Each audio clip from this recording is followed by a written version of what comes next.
Você já tentou jejuar e desistiu no meio do caminho, sentindo fome, irritação e nenhuma transformação real? Ou talvez nunca tenha jejuado, porque acha que isso é algo extremo, reservado apenas para líderes espirituais do passado? E se eu te dissesse que o jejum, praticado por John Wesley, não era um ritual místico, nem um ato de autopunição, mas uma ferramenta estratégica de crescimento espiritual, disciplina e poder interior? Hoje você vai entender não apenas como ele jejuava, mas por que isso moldou seu caráter, fortaleceu sua fé e impactou milhares de vidas. E no final você terá clareza, prática de como aplicar esse princípio na sua própria caminhada.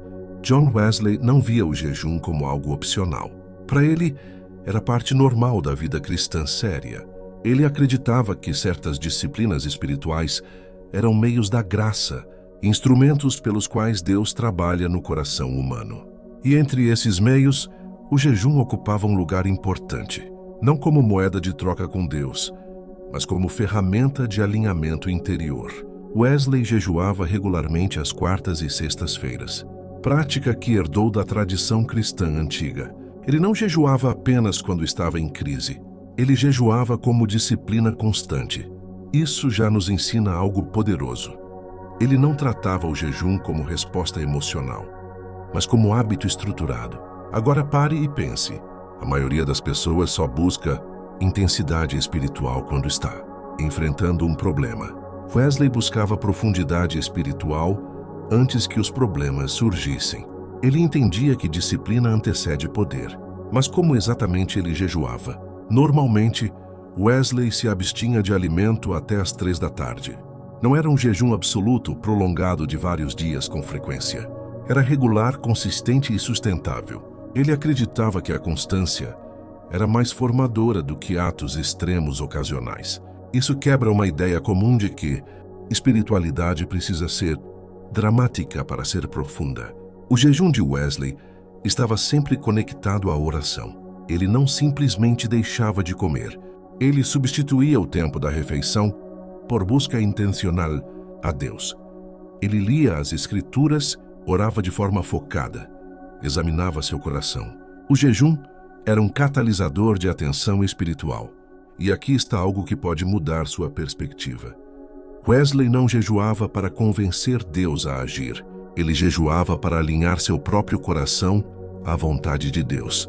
Essa diferença é gigantesca. Muitas pessoas entram no jejum com mentalidade de barganha. Se eu jejuar, Deus fará. Wesley entendia que Deus já é gracioso. O jejum não muda Deus. O jejum muda você. Ele acreditava que o jejum enfraquece impulsos desordenados e fortalece domínio próprio. Ele via o corpo não como inimigo, mas como algo que precisava ser disciplinado para cooperar com a vida espiritual. Ele entendia que desejos físicos, quando não controlados, influenciam decisões morais. Então o jejum era treinamento. Treinamento para dizer não ao apetite imediato. Treinamento para suportar desconforto. Treinamento para lembrar que o ser humano não vive apenas de pão. Agora imagine aplicar isso hoje. Vivemos na era da satisfação instantânea. Comida rápida, respostas rápidas, entretenimento constante. O jejum confronta exatamente essa mentalidade. Ele desacelera. Ele expõe dependências ocultas. Ele revela o quanto somos governados por impulsos. Wesley usava o jejum como instrumento de humildade. Ele sabia que liderança espiritual sem disciplina interior gera hipocrisia. Ele pregava para multidões, organizava sociedades metodistas, via o movimento crescer, mas nunca abandonou as práticas básicas. E aqui está uma pergunta importante. Você quer os resultados que Wesley teve sem a disciplina que ele praticou? Ele também incentivava outros líderes a jejuarem. Há registros de que ele não ordenava ao ministério aqueles que negligenciavam completamente essa prática. Para ele, isso demonstrava falta de seriedade espiritual. Mas cuidado, Wesley nunca ensinou que o jejum salva. Ele ensinou que o jejum coopera com a graça santificadora. Ele sempre manteve o equilíbrio entre disciplina e graça. O poder não estava na privação em si, mas na dependência que ela cultivava. Agora vamos trazer isso para algo extremamente prático. Se você deseja jejuar como Wesley jejuava, comece com regularidade moderada. Escolha um dia fixo na semana. Determine um horário claro. Substitua o tempo da refeição por leitura bíblica e oração focada. Use esse período para examinar áreas específicas da sua vida. Pergunte: onde preciso de mais domínio próprio?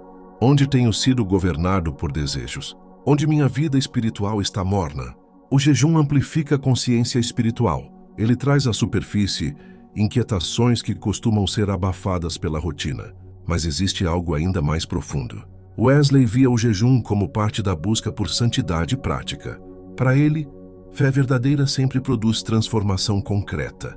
O jejum não era isolado.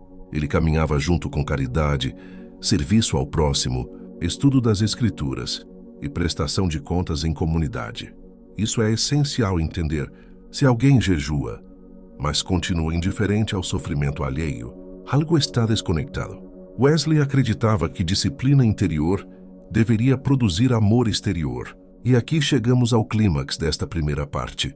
O jejum de John Wesley não era sobre impressionar pessoas. Era sobre formar caráter invisível.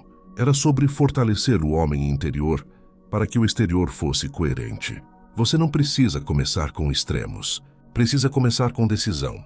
Decisão de que sua fé não será superficial. Decisão de que disciplina espiritual não será apenas teoria. Decisão de que crescimento exige prática. Na próxima parte, nós vamos aprofundar ainda mais. Vamos falar sobre os efeitos espirituais que Wesley experimentava através do jejum, como ele lidava com fraqueza física durante a prática, quais erros evitar e como estruturar um plano consistente inspirado no modelo dele. Mas antes de continuar, eu quero te desafiar. Se você sente que precisa desenvolver mais disciplina espiritual, escreve nos comentários: eu quero crescer em domínio próprio. Deixa o seu like para que mais pessoas descubram que espiritualidade verdadeira envolve prática, não apenas intenção. E se inscreve no canal. Agora eu preciso que você enxergue o jejum não como um ato isolado, mas como parte de uma arquitetura espiritual cuidadosamente construída. Porque quando falamos que John Wesley jejuava às quartas e sextas-feiras, isso pode soar como simples informação histórica. Mas não é. Isso revela uma mentalidade. Revela um homem que entendia que crescimento espiritual não acontece por acaso, mas por intenção disciplinada.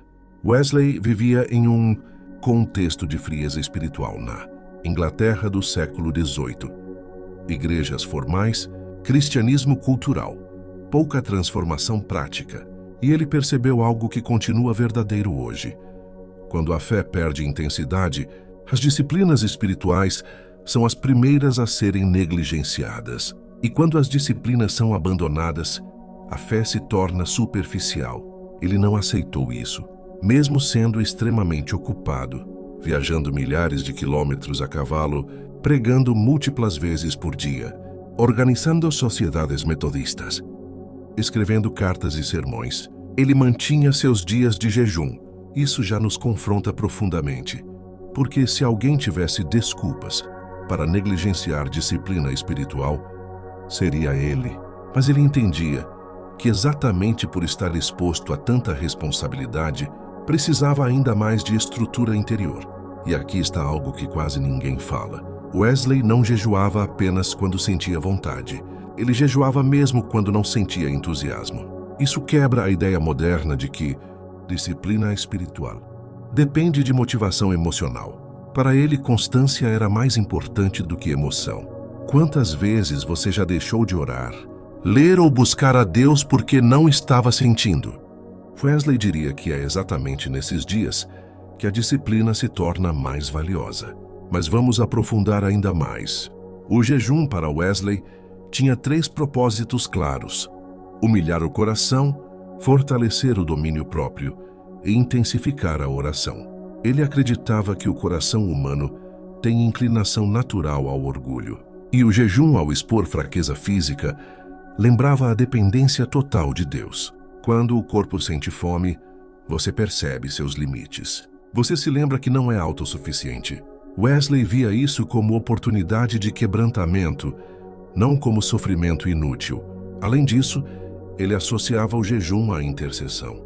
Muitos dos seus dias de jejum eram direcionados a causas específicas: avivamento espiritual, conversão de pessoas, direção para decisões importantes. Ele não jejuava de forma vaga. Ele jejuava com foco. E aqui está uma aplicação prática poderosa. Se você for jejuar, tenha propósito claro.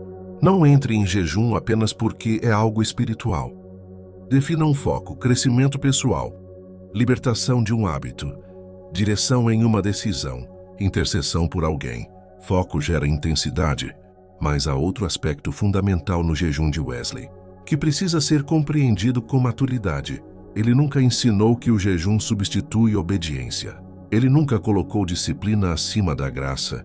Ele sabia que alguém poderia jejuar e, ainda assim, permanecer espiritualmente orgulhoso. Por isso, ele constantemente advertia contra o legalismo. Ele combatia dois extremos: negligência e orgulho espiritual.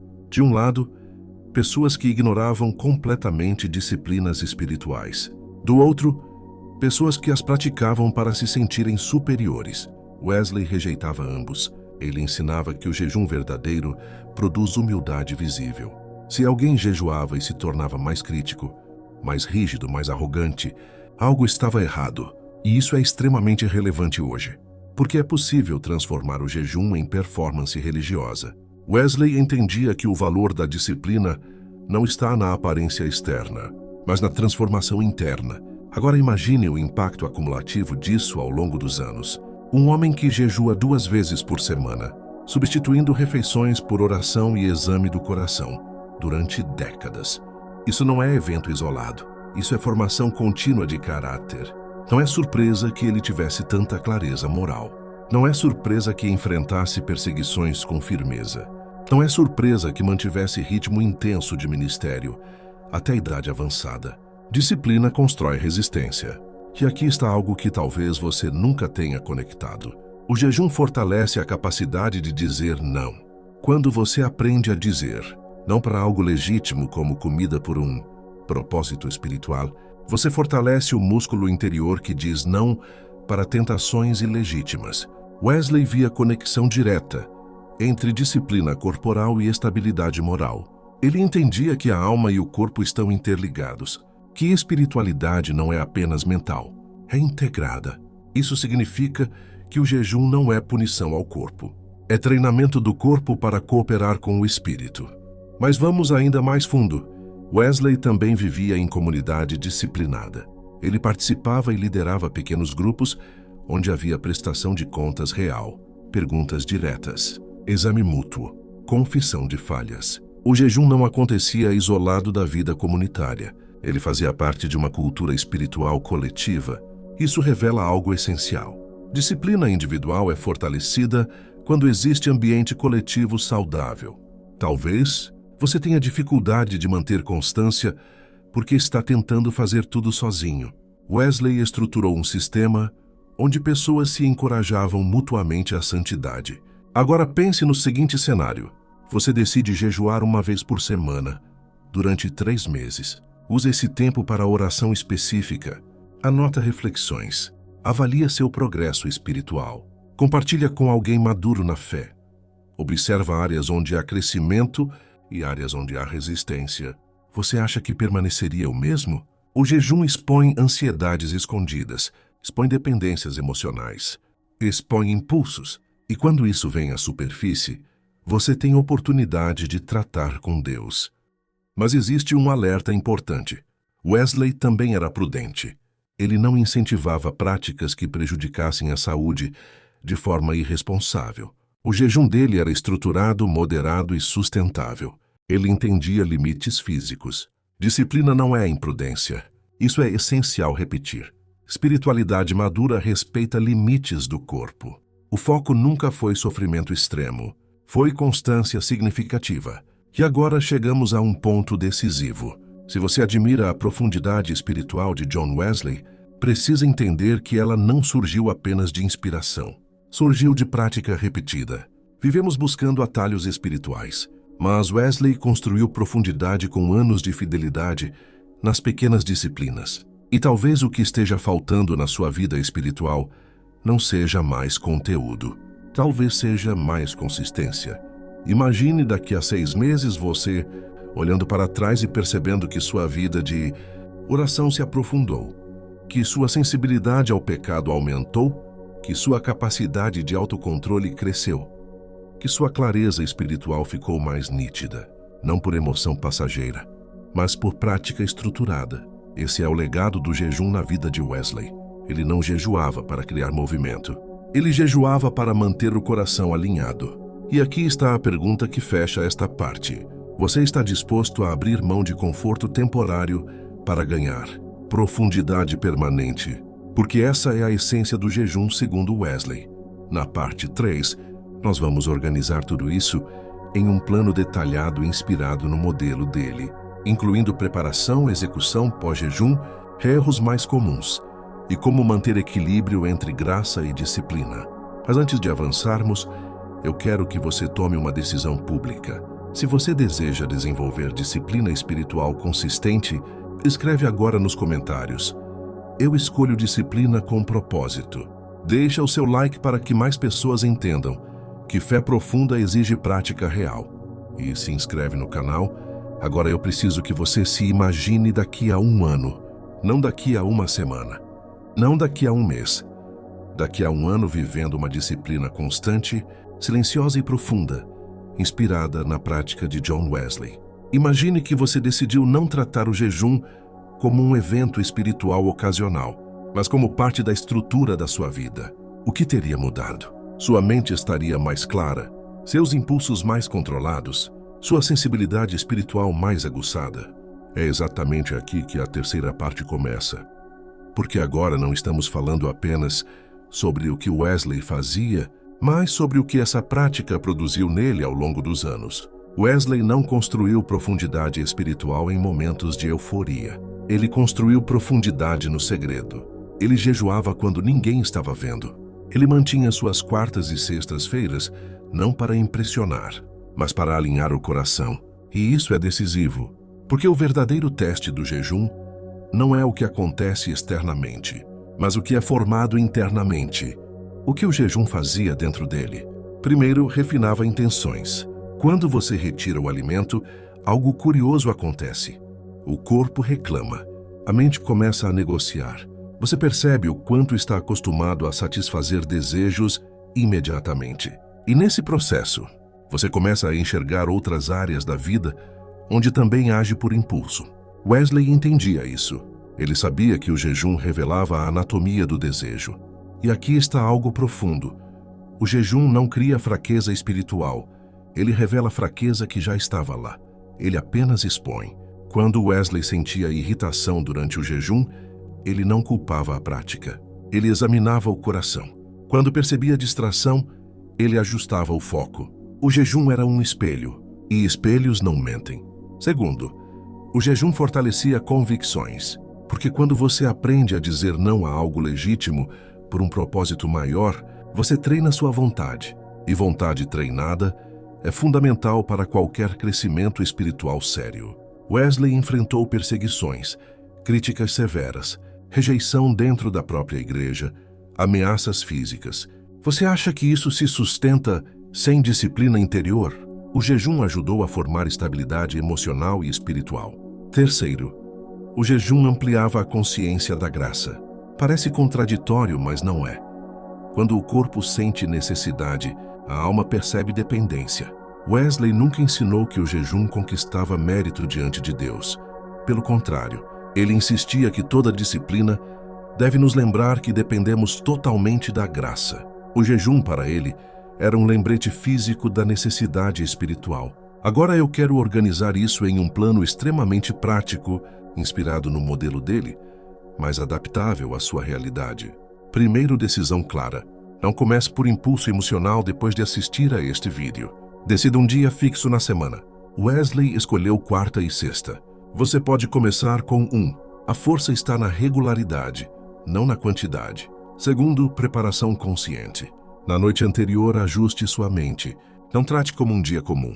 Defina foco específico. Pode ser crescimento em domínio próprio. Pode ser direção para decisões. Pode ser intercessão por alguém. Jejum sem foco vira apenas abstinência. Terceiro, execução equilibrada. Determine o período. Wesley frequentemente jejuava até às 3 da tarde. Você pode adaptar conforme sua condição física. Durante o horário em que normalmente comeria, substitua por oração e leitura bíblica. Não use esse tempo para redes sociais. Não substitua comida por distração digital. Substitua por busca intencional. Quarto, exame profundo. Faça perguntas difíceis. Onde estou espiritualmente acomodado? Que hábitos precisam ser confrontados? O que Deus já tem me mostrado, mas eu tenho ignorado? Anote respostas. Clareza gera progresso. Quinto, encerramento consciente. Quando quebrar o jejum, faça com gratidão. Ore novamente. Avalie o que percebeu. O jejum não termina quando você volta a comer. Ele termina quando você aplica o que aprendeu. Agora preciso falar sobre erros comuns, porque muitos desistem por causa deles. Erro número 1, começar radical demais. Wesley foi constante por décadas, porque praticava de forma sustentável.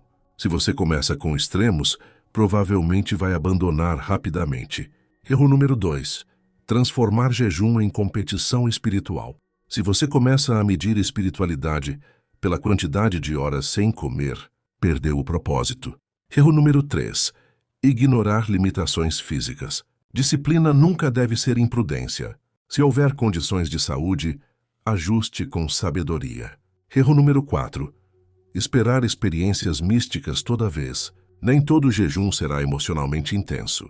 Muitos serão silenciosos, e é no silêncio repetido que a formação acontece. Agora vamos ao ponto mais profundo desta parte.